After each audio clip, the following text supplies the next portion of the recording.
فاتحہ.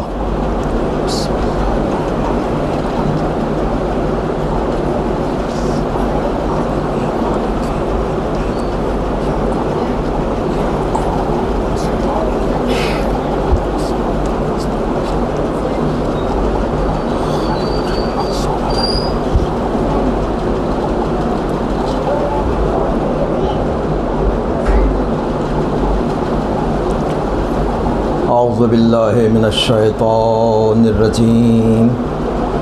بسم اللہ الرحمن الرحیم. الحمد للہ الذی ہدانا لہذا وما كنا لنہتدی لولا ان ہدانا اللہ. لقد جاءت رسل ربنا بالحق والصلاة والسلام على الرسول المسدد المصطفى الأمجد المحمود الأحمد أبي القاسم محمد.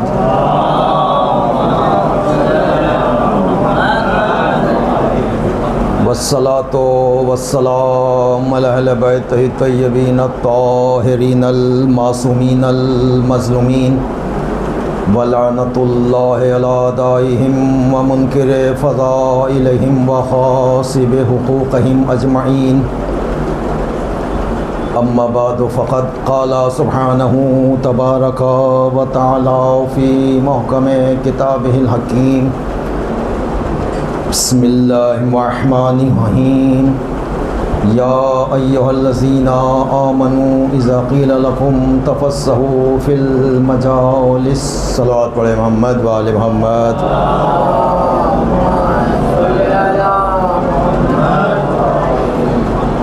عزاداران سید الشہداء، فرش عزا بچھا ہوا ہے. امام حسین کی عزاداری دنیا بھر میں ہو رہی ہے. ہر کوئی یا حسین کہہ رہا ہے. نام حسین میں وہ کشش ہے جو انسان کو فرش عزا پر لے آتی ہے. انسان خود بخود فرش عزا پر نہیں آ گیا ہے، اس کو لایا گیا ہے. یہ اللہ کی طرف سے ایک لطف ہے، ایک توفیق ہے جو خداوند عالم نے ہمیں عطا فرمائی ہے. اس کے لیے انسان جتنا بھی اس کا شکر ادا کرے وہ کم ہے. اس لیے کہ اللہ جب نعمت دیتا ہے تو کچھ ذمہ داریاں بھی آتی ہیں. فرش عزا پر جب انسان معرفت کے ساتھ آتا ہے تو بہت کچھ یہاں سے لے کر جاتا ہے. اصل چیز معرفت ہے، اس لیے کہ دین و کلہ معرفہ، سارا کا سارا دین جو ہے وہ معرفت کے اوپر ہے. اول العلم معرفت الجبار. آغاز علم یہ ہے کہ انسان خدا کی معرفت حاصل کرے، پہچانے کہ میرا خالق کون ہے، پیدا کرنے والا کون ہے. اس لیے جب تک انسان معرفت حاصل نہیں کرے گا مرتبہ کمال پہ نہیں پہنچ سکتا. آج دنیا میں ہر چیز پہ ریسرچ ہو رہی ہے کہ سمندر میں کون کون سے جانور رہتے ہیں، ہمالیہ پہاڑ پر کون رہتا ہے، اس کی اونچائی کتنی ہے. جہاں ہمیں کبھی نہیں جانا وہاں کے لیے ریسرچ ہو رہی ہے، اور جہاں ہمیں ہمیشہ جانا ہے وہاں کے لیے کوئی ریسرچ نہیں ہوتی ہے. ہمارا خالق کون ہے، پیدا کرنے والا کون ہے، اس بارے میں کوئی ریسرچ نہیں ہوتی ہے. لوگ کہتے ہیں صاحب یہ تو مولانا لوگوں کے لیے ہے، یہ تو دقیانوسی باتیں ہیں. ہمارا پیدا کرنے والا کون ہے، خالق کون ہے. کہتے ہیں یہ علمی ریسرچ ہے. سمندر میں کون کون سے جانور رہتے ہیں، ہمالیہ پہاڑ پر وہ اس کی اونچائی کتنی ہے. دیکھیے اللہ کا تصور، پیدا کرنے والے کا تصور، یہ انسان کی فطرت میں داخل ہے، اس کے نیچر میں داخل ہے. بہت سے علم ایسے ہیں کہ انسان مدرسے میں جائے سیکھے تب اس کو حاصل ہوتے، لیکن کچھ علم وہ ہیں جو انسان کی فطرت میں ہیں. ہمارا پیدا کرنے والا کون ہے، خالق کون ہے، اس میں مدرسے میں جانے کی ضرورت نہیں ہے. انسان مدرسے میں جائے، کالج میں جائے تب اسے پتہ چلے کہ اس کا پیدا کرنے والا کون ہے. یہ اللہ نے علم ہماری فطرت میں رکھا ہے. مثال کے طور پر ایک بچہ ہے، جو صحرا میں کھڑا ہوا ہے، میں نے اس کی طرف ایک کنکری ماری، اس نے ادھر دیکھا ادھر دیکھا، اسے کوئی دکھائی نہیں دیا۔ اس نے پلٹ کر کہا یہ آپ نے کنکری کیوں ماری؟ اب میں اس کو سمجھانے کے لیے کہوں کہ بھائی یہ میں نے نہیں ماری، تو بچے کو یقین ہی نہیں آئے گا، وہ کہے گا یہاں کوئی ہے ہی نہیں۔ اللہ نے بچے کی فطرت میں یہ علم رکھا ہے کہ وہ کسی بھی شے کو اس وقت تک حرکت نہیں ہوتی جب اسے حرکت دینے والا نہ ہو۔ بچے نے کوئی کتاب نہیں پڑھی ہے، کسی مدرسے میں نہیں گیا، لیکن اس کی فطرت میں یہ علم داخل ہے کہ کسی بھی شے کو اس وقت تک حرکت نہیں ہوتی جب تک اسے حرکت دینے والا نہ ہو۔ تو جب چھوٹے سے بچے میں یہ فطری علم موجود ہے کہ حرکت خود بخود نہیں ہو جاتی ہے، تو یہ کائنات کا نظام، یہ سسٹم جو چل رہا ہے، چاند سورج جو حرکت میں ہیں، ستارے سیارے جو حرکت میں ہیں، یہ خود بخود ہو گئے، ان کا کوئی پیدا کرنے والا نہیں، وہی ہمارا خالق ہے جو ان کو چلا رہا ہے۔ ایک صلوات پڑھے محمد وآل محمد۔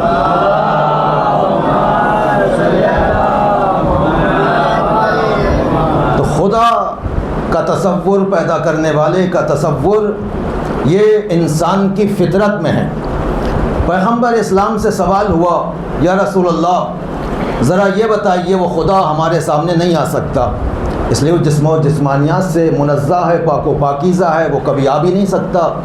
لہٰذا اس نے جب اپنا پیغام ہم تک پہنچانا چاہا تو اس نے آپ کی زبان کو اختیار کیا، اس نے آپ کے لہجے میں گفتگو کی ہے۔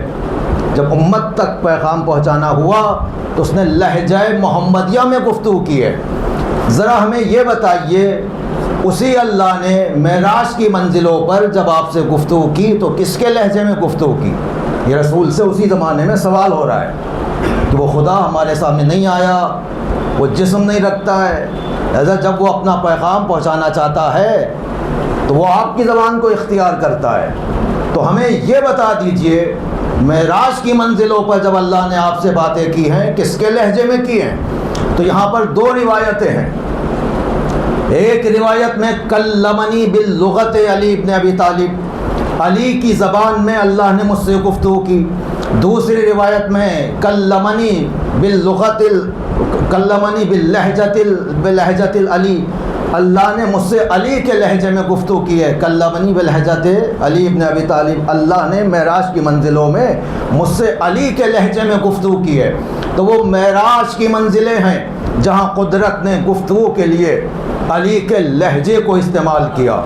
تو جب بھی خالق زبان کھولے گا لہجہ مرتضیٰ میں بولے گا، اور یہ نصیری کی رس بھری باتیں شیخ ان میں بھی زہر کھولے گا، اور سر پہ چڑھ کے تو کوئی بھی بولے، دار پہ چڑھ کے عشق بولے گا، اور گونگے ہو جائیں گے تیرے سجدے جب یہ آنسو زبان کھولے گا۔ اشک غم سے مقابلہ مت کر ورنہ سجدوں سے ہاتھ دھو لے گا۔ تو وہاں علی کے لہجے میں گفتگو کی ہے۔ معراج کی منزلیں وہ ہیں جہاں قدرت نے گفتگو کے لیے علی کے لہجے کو استعمال کیا، علی کے لہجے کو اختیار کیا۔ لیکن تاریخ میں ایک منزل ایسی بھی آئی جہاں ایک شخصیت کے لہجے کو استعمال کیا گیا ہے، وہ معراج کی منزلیں جہاں گفتگو کے لیے اللہ نے علی کی زبان کو اختیار کیا۔ لیکن تاریخ میں ایک محل، ایک موقع ایسا بھی آیا کہ جہاں قدرت نے گفتگو کے لیے ایک شخصیت کے لہجے کو اختیار کیا ہے۔ وہ موقع محل کون سا ہے؟ جب 13 رجب کی شب آتی ہے، فاطمہ بنت اسد گھر سے چلتی ہیں، کعبے کے قریب آتی ہیں، دیوار کعبہ شکافتہ ہوتی ہے، اندر سے آواز آتی ہے، اے فاطمہ بنت اسد اندر آ جاؤ۔ ادھر لہجہ سنا اور بغیر تکلف فاطمہ بنت اسد اس شکافتہ دیوار میں داخل ہو جاتی ہیں۔ اب آپ مجھے بتائیے، ایک شریف خاتون کسی اکیلے گھر میں کسی اجنبی لہجے پر داخل نہیں ہو سکتی۔ اس کا مطلب یہ ہے کہ قدرت نے گفتگو کے لیے ایسی شخصیت کو استعمال کیا، ایسے لہجے کو استعمال کیا کہ جس کو سننے کی فاطمہ بنت اسد عادی تھی تو پھر کہنا پڑے گا کہ وہ معراج کی منزلیں ہیں جہاں قدرت نے گفتگو کے لیے علی کی زبان کو اختیار کیا، مگر یہ 13 رجب کی شب ہے جہاں باپ کے لہجے کو اختیار کیا گیا۔ ایک صلوات پڑھے محمد و آل محمد۔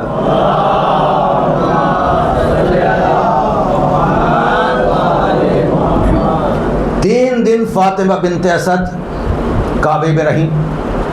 چوتھے روز رسول خدا ابو طالب کعبے میں تشریف لے گئے اور وہاں تشریف فرما ہوئے جہاں دیوار کعبہ میں در بنا تھا۔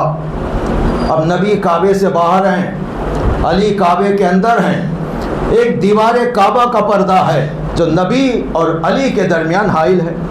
کچھ دیر نبی نے علی کا انتظار کیا، یا یوں کہا جائے نبی نے امام کا انتظار کیا۔ تو معلوم امام کا انتظار کرنا سنت نبی ہے۔ نبی نے انتظار کیا اس امام کا جو اول امام ہے، ہم منتظر ہیں اس امام کے جو آخری امام ہے، کہ دونوں کا تعلق کعبے سے ہے۔ علی اول امام ہیں، کعبے میں ولادت ہوتی ہے، امام مہدی آخری امام ہیں، کعبے میں ظہور فرمائیں گے، تاکہ دنیا دیکھ لے امام جب بھی ملتا ہے خدا کے گھر سے ملتا ہے۔ ایک صلوات پڑھے محمد و آل محمد۔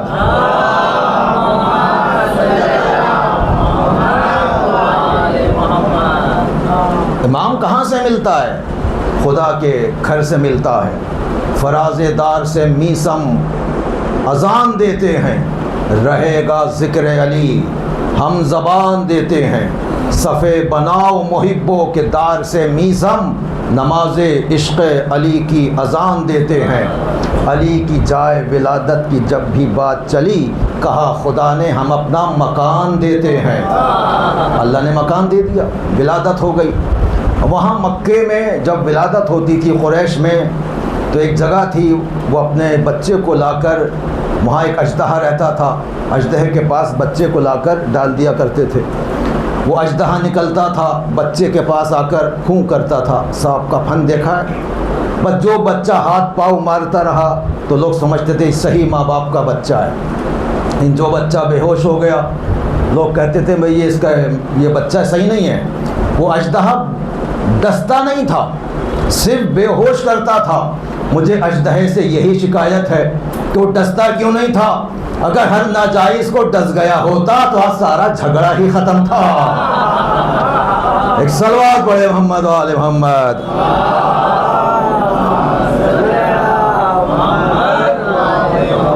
وہ اژدہا آیا، مولا جب گھر پہ آ گئے تو وہ اژدہا آیا، حضرت علی لیٹے ہوئے ہیں، آپ نے دیکھا اژدہا رہا ہے۔ یہاں پر 2 روایتیں ہیں۔ ایک روایت یہ ہے کہ علی نے ایک ہاتھ سے اژدہے کو چیر دیا، دوسری روایت یہ ہے کہ دونوں ہاتھوں سے اژدہے کو چیرا۔ جب اژدہے کو چیر دیا تو لوگ آئے رسول خدا کے پاس کہ یا رسول اللہ بڑا غضب ہو گیا، آپ کے بھائی نے ہمارے معیار ولد کو مار ڈالا، اب ہم کیسے پہچانیں گے؟ رسول خدا مسکرائے، فرمایا آج سے یہ معیار، ان کی محبت معیار، جو ان سے محبت رکھے گا وہ صحیح ہے، جو ان سے جلے گا وہ غلط ہے۔ یا رسول اللہ، ارے وہ مکے والوں کے لیے معیار تھا، آپ نے صبح قیامت تک کے لیے ہم سب کو ایک معیار دے دیا۔ اب ہم فضائل اہل بیت جو پڑھتے ہیں سمجھ لیجئے سانپ کا پھن ہے، فنکار۔ ہم فضائل پڑھ کر مجمع کا چہرہ دیکھ لیتے ہیں، جو خوش ہو جاتے ہیں سمجھ لیتے ہیں صحیح ہیں، جن کے چہرے اترنے لگتے ہیں سمجھ لیتے ہیں غلط ہے۔ ایک صلوات پڑھے محمد و آل محمد۔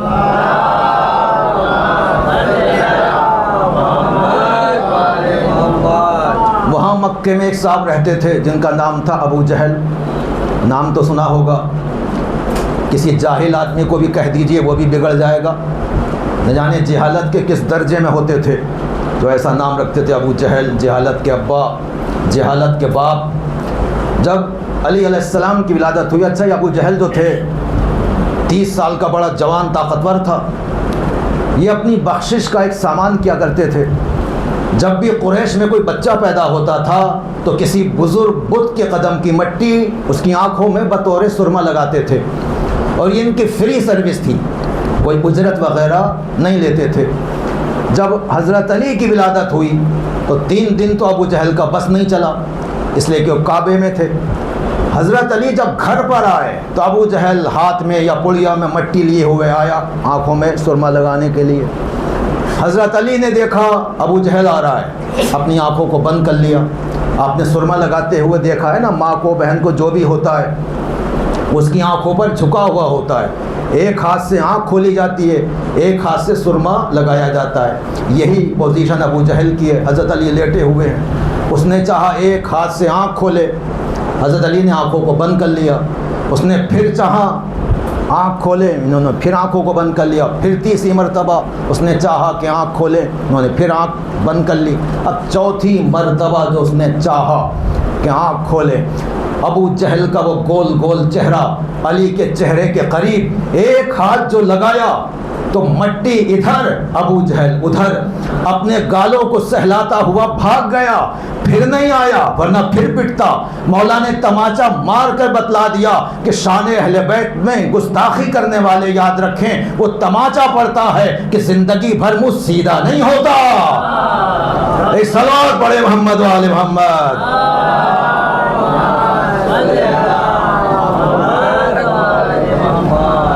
مولا نے چہرہ ہی بگاڑ دیا تھا، چلتا تھا پورب کی طرف، چہرہ ہوتا تھا پچھم کی طرف، ایسے بگاڑ دیا تھا۔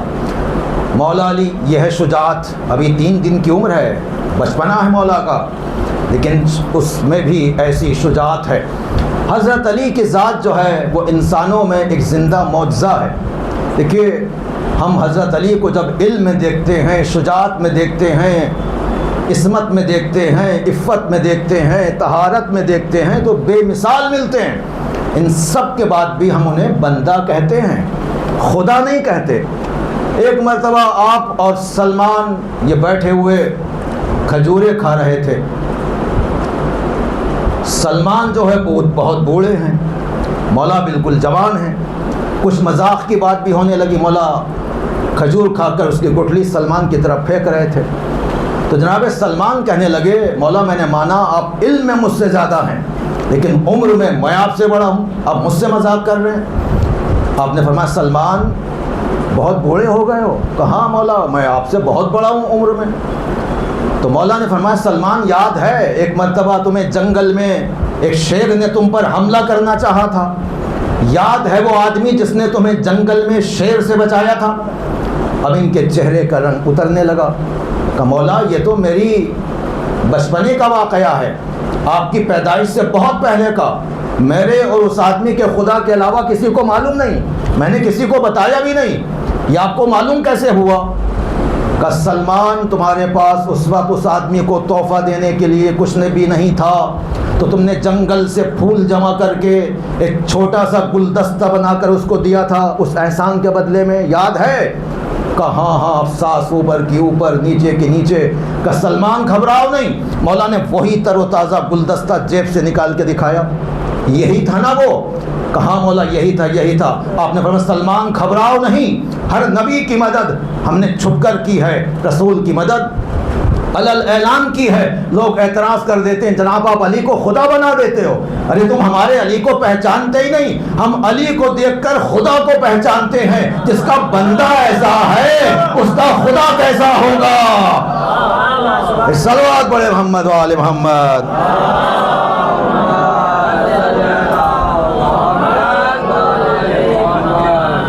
پھر آگے بلانے کے لیے اس آیت کو پڑھنا پڑے گا، اے ایمان لانے والوں جب تم سے کہا جائے کہ مجلس میں آنے والوں کو جگہ دو تو جگہ دے دیا کرو، صلوات پڑھتے ہوئے تھوڑا سا آگے آ جائیے تاکہ آنے والوں کو بعد میں زحمت نہ ہو۔ پڑھ لیجیے صلوات۔ لوگوں کو اس پر بھی اعتراض ہوتا مجلس میں جو یہ صلوات بھیجی جاتی ہے، واہ واہ ہوتی ہے اور سبحان اللہ لوگ کہتے ہیں نا، اس پر بھی اعتراض ہوتا بعض لوگوں کو۔ وہ کہتے ہیں صاحب ہمارے یہاں آ کر دیکھیے، ہمارے یہاں سب خاموشی سنتے ہیں میلاد میں، آپ کہیں واہ واہ کر رہے ہیں، سبحان اللہ کر رہے ہیں، نعرہ لگا رہے ہیں، ہمارے یہاں آ کر دیکھیے خاموشی سے سنتے ہیں سب لوگ، آپ کہیں چیخ رہے ہیں چلا رہے ہیں۔ تو دیکھیے ہر ایک اپنے اپنے رہبر کی سیرت پہ چلتا ہے۔ اسلام میں جو پہلی مجلس ہوئی وہ دعوت ذوالعشیرہ کے بعد ہوئی۔ رسول نے کہا کون ہے جو آج سے میری تصدیق کرے، میرا وصی بنے، وزیر بنے۔ سب خاموش رہے، نہ کوئی 80 برس کا بوڑھا بولا، نہ کوئی 40 برس کا بولا، نہ کوئی 60 برس کا بولا، لیکن ہمارے مولا بولے، جن کا رہبر وہاں بولا وہ یہاں بولتے ہیں، جن کے بزرگ وہاں نہ بولے وہ یہاں بھی خاموش رہتے ہیں۔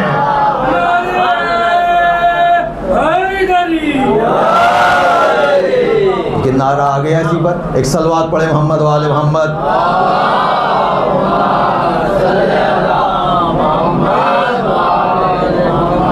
یہ نعرہ پاکیزگی کا نعرہ ہے، طہارت نفس کا نعرہ ہے۔ یا علی خود بخود زبان پہ نہیں آتا ہے۔ تو مولا علی کی ذات انسانوں میں ایک زندہ معجزہ ہے۔ مولا کائنات کے پاس، رسول خدا کے پاس آتے ہیں سلمان، کہا یا رسول اللہ میں کچھ مولا کائنات کے معجزات دیکھنا چاہتا ہوں، ذرا کچھ بیان فرمائیے۔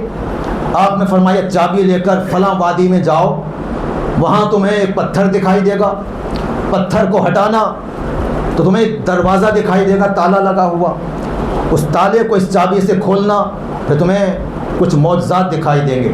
جامع سلمان چابی لے کے گئے، پتھر کو ہٹایا، دیکھا ایک دروازہ ہے، تالا لگا ہے، تالے کو کھولا، دیکھا ایک خوبصورت شہر ہے، ہر شہر میں، ہر گلی میں، ہر چوراہے پر ایک مسجد ہے، ہر مسجد میں، ہر محراب میں، وہاں میں نے ہر جگہ حضرت علی کو نماز پڑھتے دیکھا۔ جب واپس آیا تو مسجد پیغمبر میں حضرت علی کو نماز پڑھتے دیکھا۔ لوگوں سے بیان کیا، لوگوں نے جناب سلمان کو جھٹلایا، یہ کیسے ہو سکتا ہے علی وہاں بھی ہوں یہاں بھی ہوں۔ تو 40 لوگ تیار ہوئے کہ آج کی رات سب لوگ علی سے دعوت کا وعدہ لیتے ہیں، دیکھتے ہیں سلمان سچ کہہ رہے ہیں جھوٹ، علی کس کے یہاں دعوت میں جاتے ہیں، کس کے نہیں جاتے ہیں، کس کے گھر پہنچتے ہیں، کس کے گھر نہیں پہنچتے ہیں۔ ایک آیا کہ یا علی آج کی رات آپ ہمارے گھر مہمان ہیں، دعوت ہے آپ کی، کھانا ہمارے گھر کھائیے گا۔ آپ نے دعوت کو قبول کر لیا۔ دوسرا تھوڑی دیر کے بعد آیا کہ یا علی آج کی رات آپ میرے گھر مہمان ہیں، دعوت ہے آپ کی، ہمارے ساتھ کھانا کھائیے گا۔ آپ نے دعوت کو قبول کر لیا۔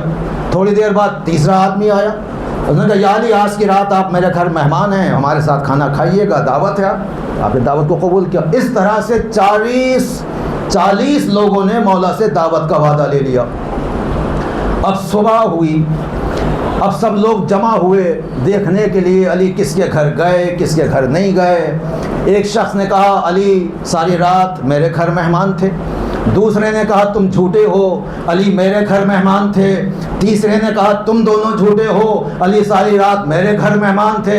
ایک دوسرے کو جھٹلا رہے تھے۔ حسنین نے کہا ہم اپنے بابا کی خدمت میں تھے، فاطمہ زہرا نے کہا علی میرے حجرے میں موجود تھے، رسول نے کہا صبح ہوتے ہوتے علی میرے پاس موجود رہے۔ اتنے میں جبرائیل آ گئے کہ یا رسول اللہ سارے لوگوں نے سچ کہا مگر علی آسمان پر اللہ کے مہمان تھے، اس لیے کہ مثل علی مثل شمس، علی کی مثال سورج کی مثال ہے۔ سورج ایک ہوتا ہے، اس کی کرنیں سب جگہ ہوتی ہیں، اور پھر سورج بھی علی ہی کے نور سے بنا ہے۔ لوگ سورج کے اشاروں پر چلا کرتے ہیں، میرے مولا کے اشارے پہ چلا ہے سورج، اس لیے کہ علی جسم اصلی اور مادی سے نہیں گئے، علی جسم مثالی سے گئے۔ جسم مثالی جو ہوتا ہے وہ جسم اصلی کی طرح ہوتا ہے۔ اللہ نے انہیں یہ اختیار دیا ہے، ولایت دی ہے، جب چاہیں ایک جگہ 40 جگہ نہیں، تم 40,000 جگہ بلاؤ، 4 لاکھ جگہ ان کو بلاؤ۔ دیکھیں ملک الموت ایک دن میں کتنے لوگ مرتے ہیں، موت پہ آپ کو یقین ہے یا نہیں ہے؟ کتنے لوگ دنیا میں مرتے ہیں ایک ہی وقت میں؟ کون روح قبض کرتا ہے؟ کیسا ملک الموت؟ اگر اللہ ملک الموت کو اتنی طاقت دے سکتا ہے کہ ایک ہی وقت میں ہزاروں جگہ پہنچ جائیں، تو کیا ملک الموت کے حاکم مولا جو ہیں ان کو اتنی طاقت نہیں ہوگی کہ ایک ہی وقت میں 40 جگہ پہنچ جائیں؟ نہیں تم بلاؤ مدد کے لیے، کہیں سے بلاؤ، اللہ نے انہیں کائنات پہ کنٹرول دیا ہے، جب چاہیں یہ کائنات کو سمیٹ سکتے ہیں، جب چاہیں جہاں پہنچ سکتے ہیں، یہ ولایت رکھتے ہیں۔ میں ان کو پہچانے رسول خدا نماز پڑھا رہے تھے، پہلی رکعت سورہ صبح کی نماز، پہلی رکعت سورہ الحمد جو ختم کیا، دوسرا سورہ شروع کیا والعادیات ضبحا فالموریات قدحا، گھوڑوں کی ٹاپوں کی قسم، گھوڑوں کے سموں کی قسم، گھوڑوں کے قدموں سے جو غبار اڑے اس غبار کی قسم، پتھروں پر اگر ان کی ٹاپیں پڑیں اور چنگاریاں اڑیں تو ان چنگاریوں کی قسم، صبح کی قسم، شام کی قسم، چلنے کی قسم، رکنے کی قسم، یہ کیا ہو رہا ہے؟ قرآن قسموں پر قسمیں کھا رہا ہے۔ چلنے کی قسم، گھوڑوں کی ٹاپوں کی قسم، گھوڑوں کی چنگاریوں کی قسم جو ان کے قدموں سے آواز اٹھے اس آواز کی قسم، ان نتنوں کی قسم، ان کے نتنوں سے جو آواز بلند ہو اس کی قسم۔ میں پوچھتا ہوں یہی لشکر گیا تھا جنگ میں، اس سے پہلے بھی تو گھوڑے گئے تھے، ان کی قسمیں کیوں نہیں کھائی گئی؟ بتایا جا رہا ہے یہاں گھوڑوں کی قسمیں نہیں کھائی جا رہی، بلکہ پہچان لو میرا رسول اگر کملی اوڑھ لے گا تو یا ایھا المزمل، میرا رسول اگر چادر اوڑھ لے گا تو یا ایھا المدثر، یعنی جو چیز میرے محبوب سے منسوب ہو جاتی ہے وہ قابل عزت بن جاتی ہے۔ اب پہچانو میرے محبوب کا محبوب جا رہا ہے تو جس گھوڑے پر بیٹھے گا اس کے سم قسم کے لائق، اس سے اڑتی ہوئی چنگاریاں قسم کے قابل۔ اب ایک سوال، اے علی جس گھوڑے پر آپ بیٹھے چونکہ محبوب بارگاہ ہو، محبوب بارگاہ رسالت ہو، جس گھوڑے پر بیٹھے اس کے سم قسم کے لائق بن گئے، تو جس گھوڑے پر علی بیٹھ جائیں اس کے سم قسم کے لائق بن کر قرآن میں ایک سورے کا جز بن جاتے ہیں۔ تو اب اگر اس علی کے قدم کسی کے دوش پہ بلند ہو جائیں، ایک صلوات پڑھے محمد و آل محمد۔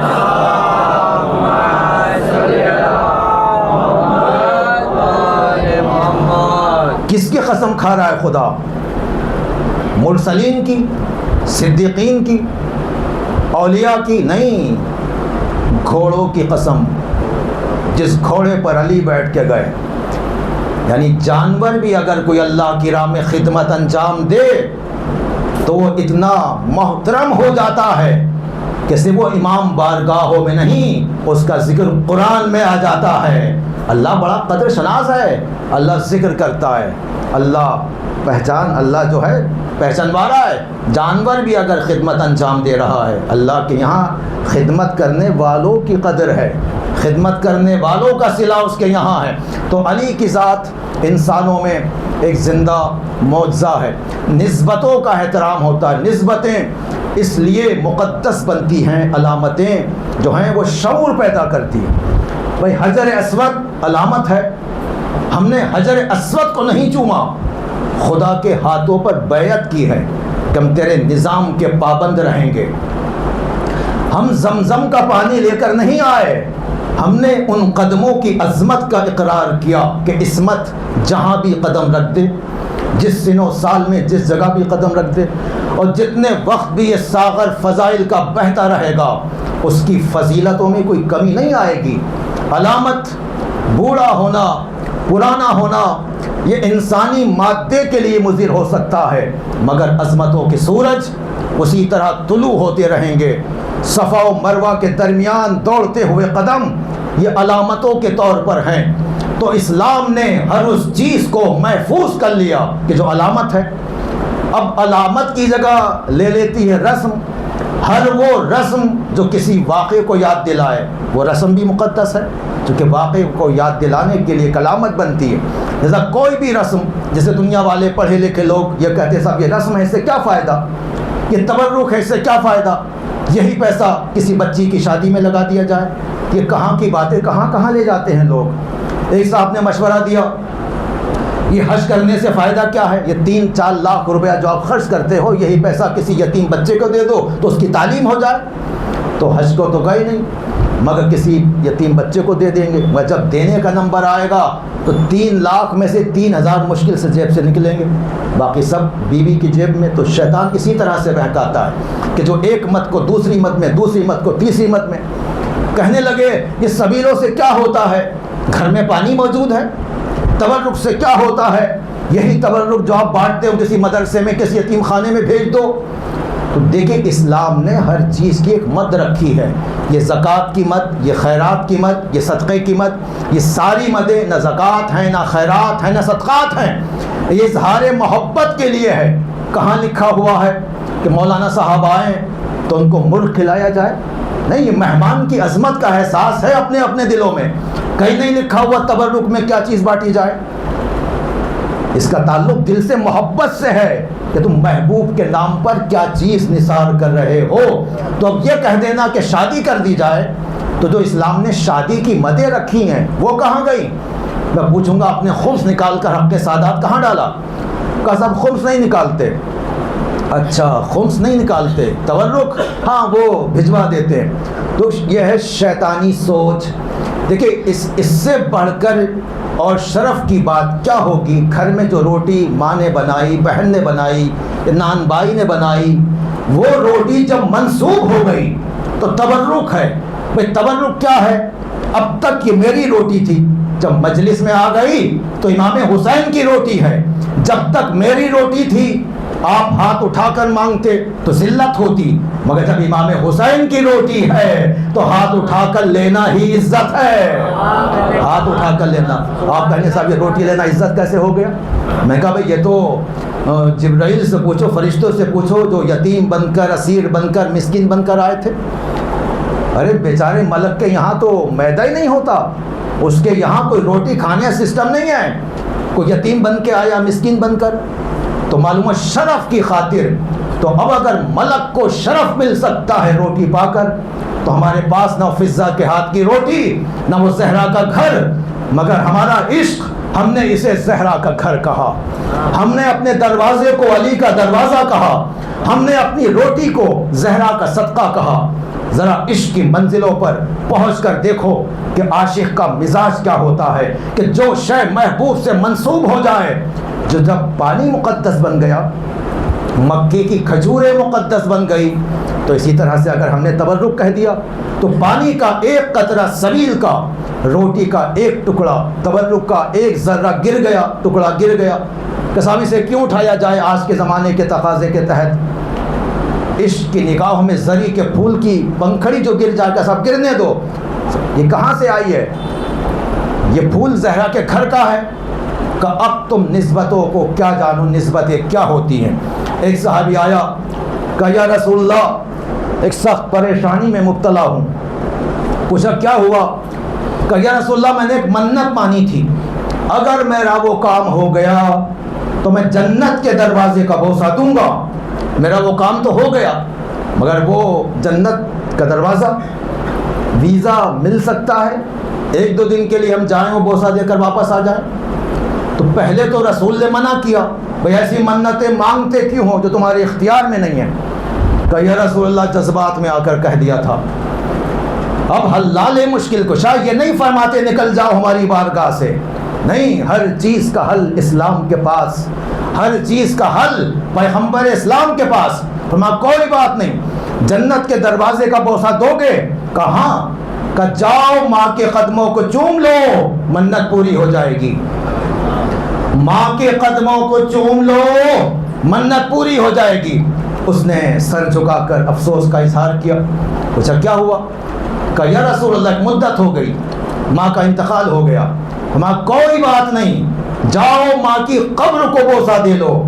ماں کی قبر کا بوسہ بھی ویسا ہی ہے جیسے ماں کے قدم, اور ماں کے قدم بھی ویسے ہی ہیں جیسے جنت کی ڈیوڑی.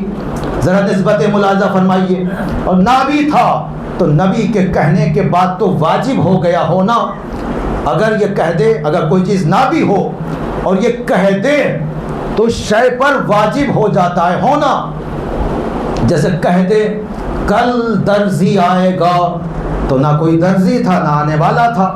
اب چاہے رضوان کو اپنا جامع جنت اتار کر بشریت کا لباس پہننا پڑے, مگر صدیقہ کے قول کی آبرو کے لیے ملک کو آنا پڑے گا. تو اگر زہرا نے نبی کہا ہوتا, جب کہہ دیا تب تو رضوان ہی کو آنا پڑے گا.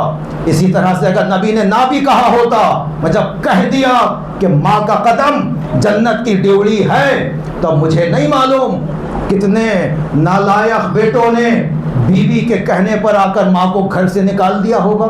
تو یہ ماں نہیں گئی, جنت کی بہاریں لے گئی. اس لیے کہ قدرت نہ کسی کو جنت دیتی ہے نہ دوزخ دیتی ہے, اس کی علامتیں دنیا میں بنا دیتی ہے. تو صحابی نے کہا یا رسول اللہ ماں کی قبر کا نشان بھی نہیں معلوم. آپ نے فرمایا ہمارے سامنے مٹی سے قبر کی ایک شبیہ بناؤ, اس کو ماں کی قبر تصور کر کے بوسہ دو. صحابی نے قبر کی ایک شبیہ بنائی, رسول کو دکھائی. ایک چیز معلوم ہو گئی, شبیہ کا بنانا فعل صحابہ سنت پیغمبر ہے, بدعت نہیں ہے. صلوات پڑھے محمد و آل محمد.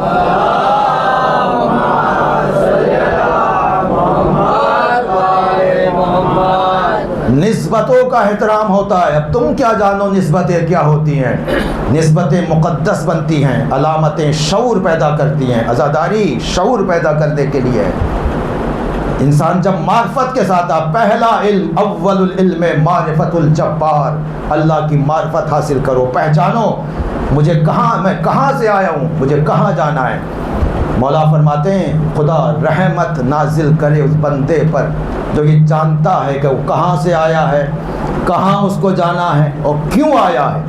کہاں سے آیا ہے، کہاں جانا ہے، اس کو ہم ایک آیت میں پڑھتے ہیں، انا للہ و انا الیہ راجعون.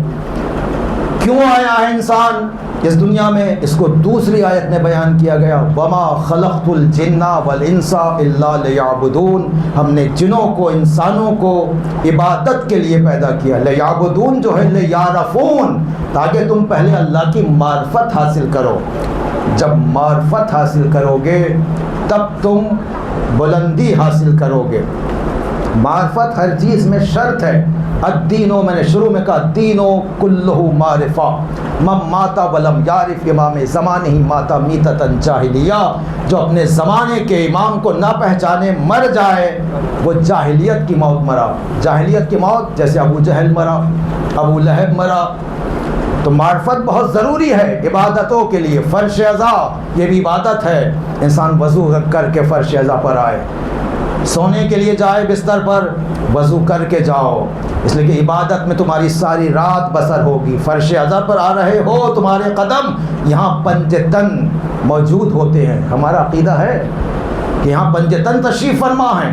تو انسان کتنا بلند ہو جاتا ہے، دعا کرے، استغفار کرے. وہ امام حسین تمہیں گناہوں سے پاک کرنے والے. ہمارے آنسو کا ایک قطرہ اگر جہنم کی آگ میں گر جائے، امام نے فرمایا، تو خدا جہنم کی آگ کو بجھا دیتا ہے. من بکا علی الحسین و تباکا و ابکا وجبت لہ الجنہ.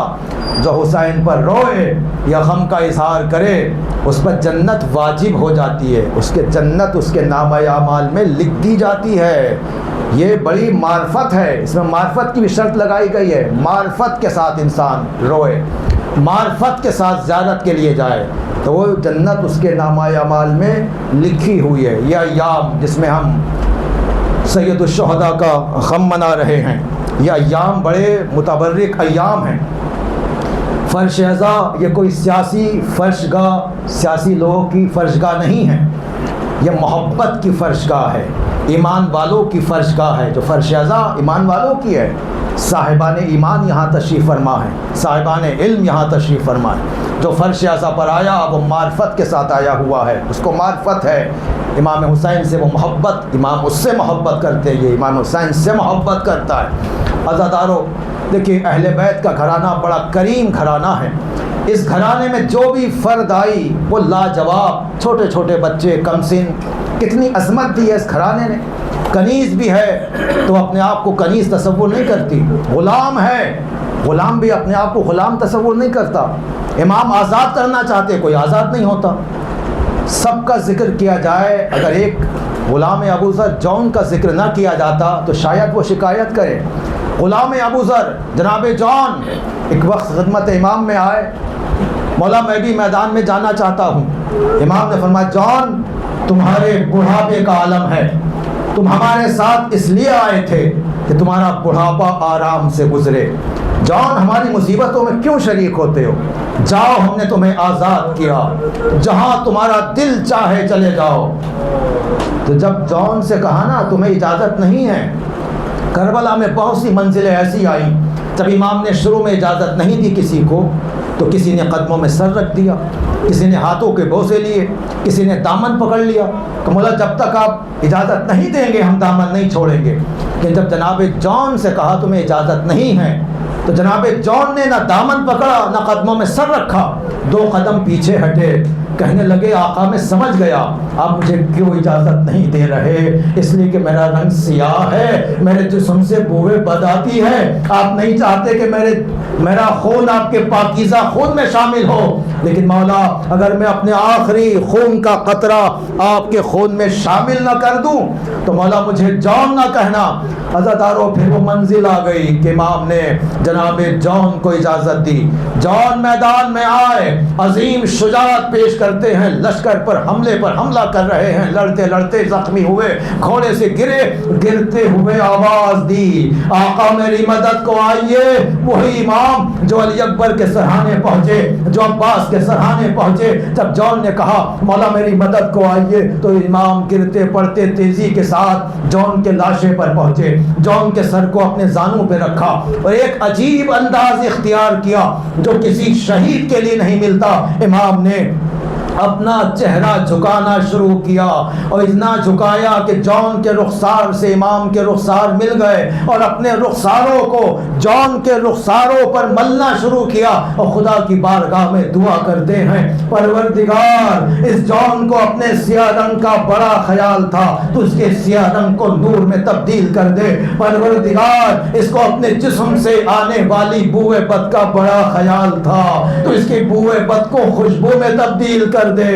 عزادارو بس یہی وجہ ہے جب دفن شہداء کے موقع پر چوتھے امام باعجاز آئے ہیں تو اب بنی اسد نے سوال کیا مولا کربلا میں جتنی بھی لاشیں ہیں سب نورانی ہیں مگر ایک لاشا ایسا ہے جس سے سب سے زیادہ نور نکل رہا ہے، جس سے سب سے زیادہ خوشبو نکل رہی ہے، مولا وہ کس کا لاشا ہے؟ امام نے فرمایا وہ غلام ابو ذر جون کا لاشا ہے، یہ میرے بابا کی دعا کا اثر تھا۔ میں کہوں گا مولا آپ نے جون کے سر کو اپنے زانوں پہ رکھا، آپ کو گوارا نہ تھا کہ جون کا سر جلتی زمین پہ رہے، مولا جب آپ گھوڑے سے زمین پر آئیں گے تو کون آپ کے سر کو اپنے زانوں پہ رکھے گا؟ ہاں بہن چلی تھی مگر قریب نہ پہنچ سکی، بلندی سے کہہ رہی تھی اور پسر سعد میرا ماجایا ذبح ہو رہا ہے اور تو کھڑا دیکھ رہا ہے۔ امام کا اشارہ بہن زینب خیمے میں واپس جاؤ ابھی ہم زندہ ہیں۔ ادھر زینب خیمے میں آئی، خیموں کو جلا دیا گیا، عزادارو زینب قریب نہ پہنچ سکی مگر دل کہتا ہے ماں جنت سے آ گئی ہوگی، آ میرے لال تیرا سر کٹے تو میری آغوش میں کٹے۔ یہی وجہ ہے جب شمر دربار یزید میں پہنچا تو یزید نے شمر سے ایک سوال کیا، شمر ذرا یہ بتا کہ تو نے حسین کو کس طرح سے قتل کیا؟ تو وہ ظالم بھی تھرا گیا کہ یزید ہر سوال کرنا مگر یہ سوال نہیں کرنا، کہ یہ نہیں شمر تجھے بتانا پڑے گا کہ تو نے کس طرح سے قتل کیا، کہ یزید میں نے 12 وار کیے تھے۔ تو یزید کہتا ہے شمر کیا تو نے خنجر کی دھار کو تیز نہیں کیا تھا؟ شمر کہتا نہیں یزید، ارے میں نے خنجر کی دھار کو تیز کر لیا تھا لیکن جو میری نظر دیکھ رہی ہے میں تجھ سے کیسے بیان کروں؟ جب میں خنجر چلانا چاہتا تھا تو ایک نقاب پوش بی بی خنجر کی دھار سے لپٹ جاتی تھی اور فریاد کرتی تھی شمر ارے یہ نبی کا نوازا ہے، میں نے اسے چکیاں پیس کر پالا ہے، یہ 3 دن کا پیاسا ہے، اس پر خنجر نہ چلا۔ میں نے خنجر چلا دیا، زمین میں زلزلہ آیا، آسمان میں تلاطم پیدا ہوا، فضا میں آواز گونجی الا قتل الحسین بکربلا والا ذبح الحسین بکربلا انا للہ